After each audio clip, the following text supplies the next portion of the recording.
জিনেরা মানুষের রূপে মিষ্টি কিনতে মিষ্টির দোকানে আসে, এটা হয়তো অনেকে জানে, আবার অনেকে হয়তো জানেন না। জিনেরা যে মিষ্টি কিনতে আসে এটা কিন্তু মিষ্টির দোকানদারেরা বুঝতে পারে, ওরা বুঝতে পেরেও কিছু বলে না। সেরকম একজন মিষ্টির দোকানদার গফুর চাচা।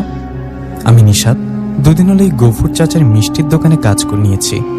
গফুর চাচার দোকানে অনেকেই আসে মিষ্টি নিতে, আমি নিজে হাতে সবাইকে মিষ্টি দিয়ে থাকি।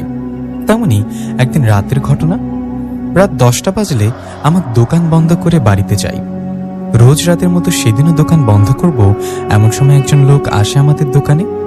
লোকটা দেখতে বেশ অদ্ভুত, উঁচু লম্বা, পরনে জুব্বা টাইপের কিছু একটা।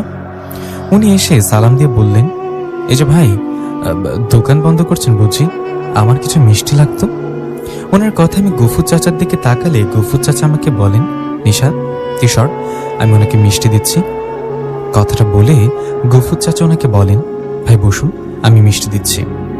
কথাটা বলে ওনার কথা মতো মিষ্টি দিলেন গফুর চাচা। মিষ্টি নিয়ে টাকা দিয়ে চলে গেলেন সেই মানুষটা।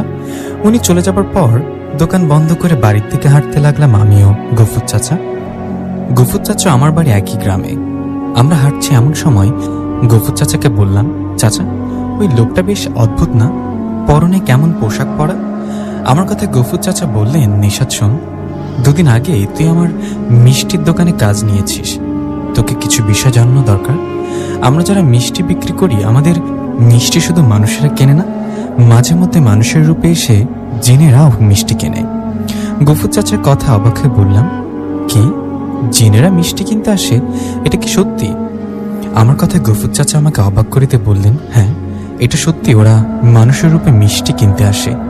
একটু আগে দোকান বন্ধ করার আগে যিনি আসছিল তিনি সাধারণ কোনো মানুষ নন, উনি একটা জিন। কি বলো, উনি জিন ছিল? আমাকে অবাক হতে দেখে উনি বললেন, হ্যাঁ উনি জিন ছিল।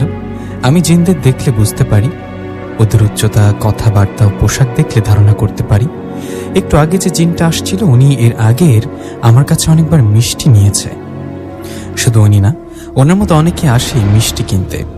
আমি বিষয়টা বুঝতে পারি কিন্তু কখনো কিছু বলি না, ওনারা আমাকে কিছু করে না। তুই আমার দোকানে কাজ করবি তাই তোকে বিষয়টা বললাম।